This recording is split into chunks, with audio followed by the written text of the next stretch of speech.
Across the country, empty properties that could be homes are just waiting to be brought back into use. I'll be finding out why and what you need to do to rescue a house for yourself. And along the way, I'll be doing some digging of my own to find out more about our housing stock, our heritage, and why we should be both reinventing and preserving Britain's empty homes.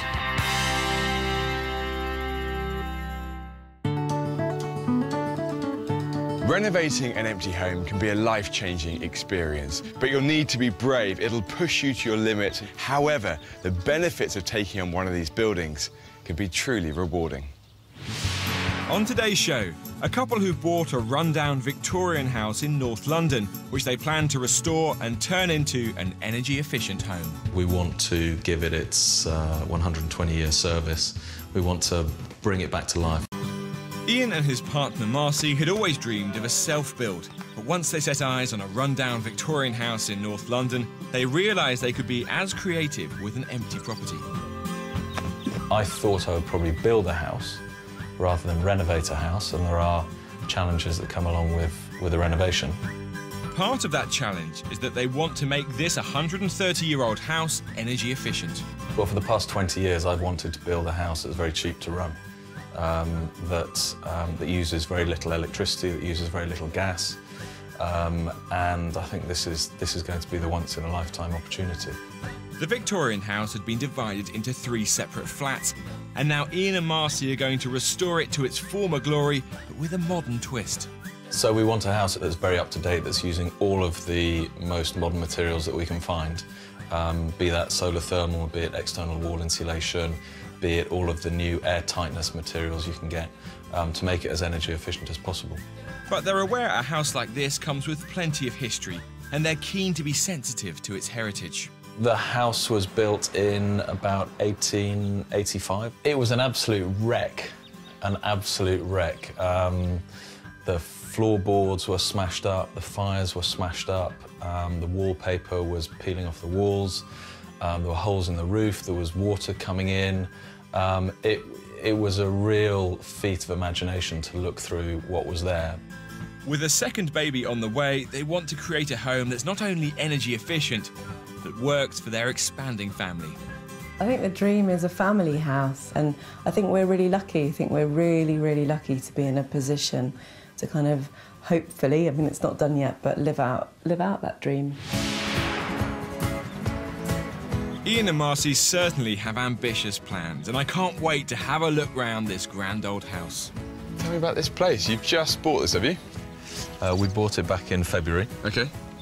It's an old wreck, and we're hoping to do it up. We're hoping to do a full energy efficient renovation on it. Wow.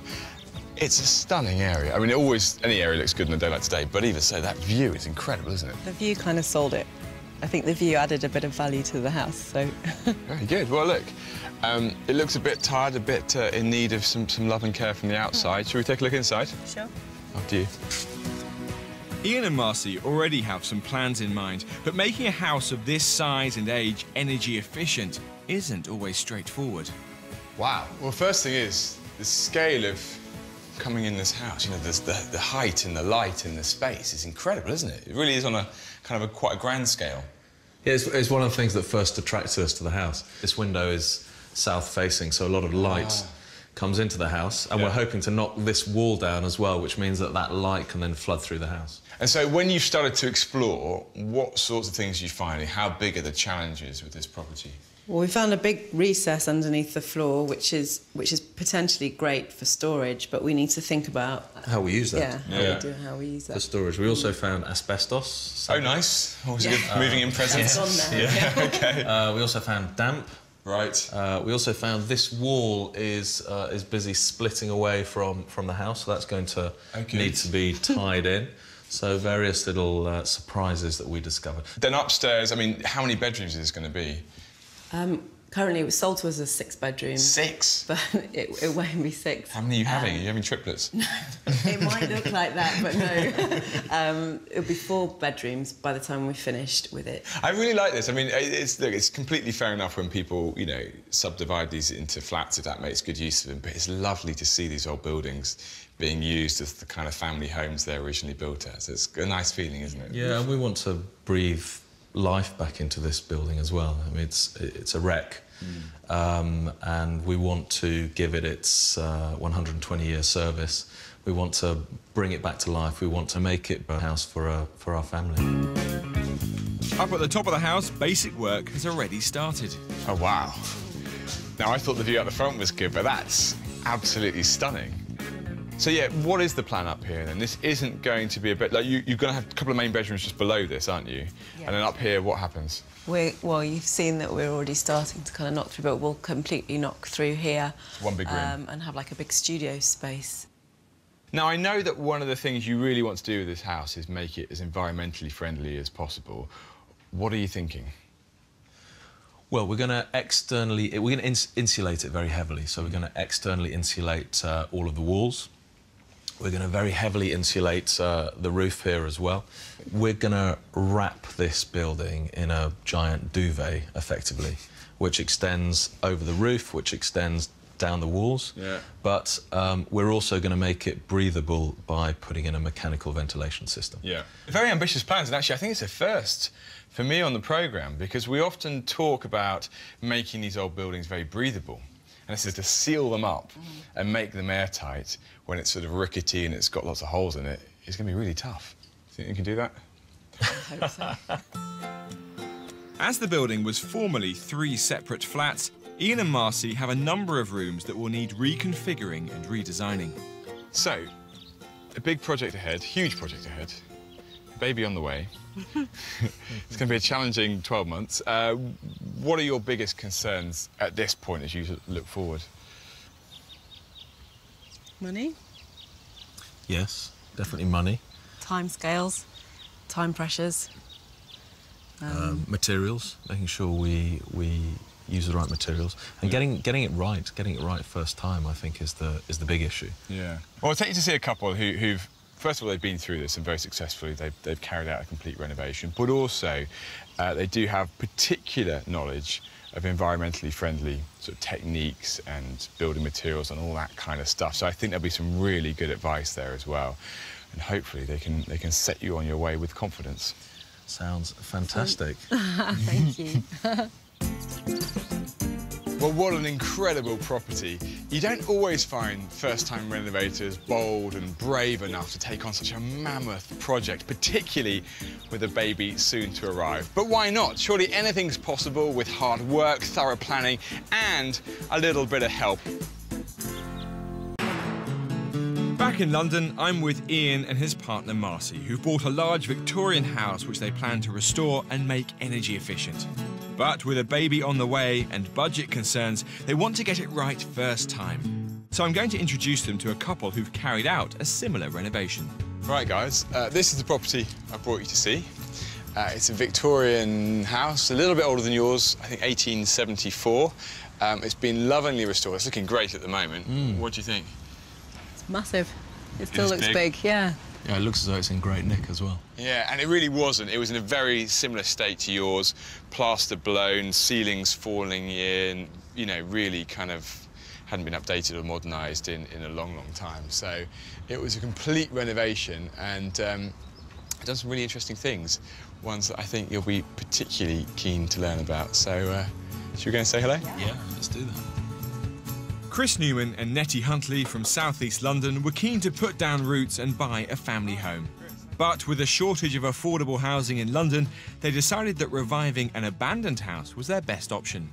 In line with my business, I wanted to do a practical eco-renovation because that's what I specialise in.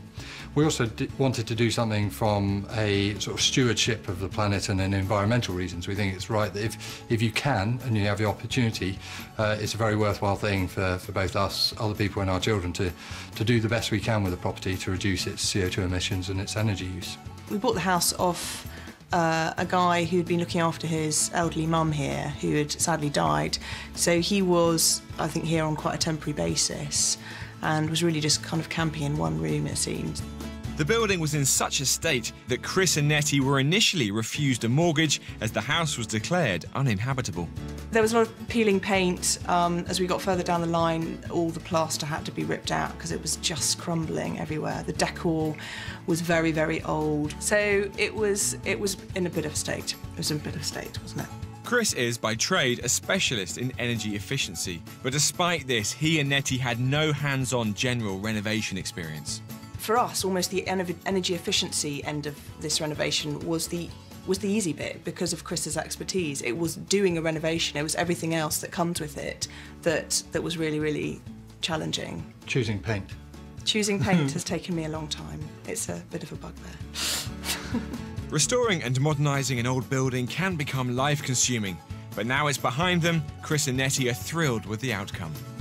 I think we're very proud of what we've achieved. And hopefully we aim to try and show people that anybody can do this if they're doing, especially if they're doing a big renovation. The additional marginal cost is very small. I think we estimate it's about 10% extra we spent on eco uplift. And we've shown people that it doesn't have to look funny. It can look like a normal, nice home at the end. Chris and Nettie's experience should prove invaluable, given the similar age of the building and their shared ambition of making a Victorian house energy efficient. What's your first impression when you come through? I mean, we've got a sitting room coming into a dining room, coming into a kitchen extension and out onto the garden. It's a lovely kind of sweeping feel, isn't it? It's just stunning. What a beautiful house. I mean, I hope we get the same kind of sense of space in our house. It's really, really lovely. What was the plan? What did you want from it then? Did you always know it was going to be these sort of 3 different spaces, or you wanted it all to be open, or how did you think of it? We wanted it to be pretty open, actually. We wanted the ground floor, because upstairs is on kind of lots of different levels. It's quite kind of piecemeal in that sense. So we wanted this space to just really flow, and we were very clear about that from the start. Am I right in thinking you were pregnant at the time this was happening? I was. I became pregnant just after we bought the house, and so I had a 1-year-old and I was pregnant. And it was... In retrospect, it's done now, so I'm glad it's done. But we certainly asked for it. It was quite full on. Chris and Nettie spent 15 months and £100,000 on making this their perfect eco home.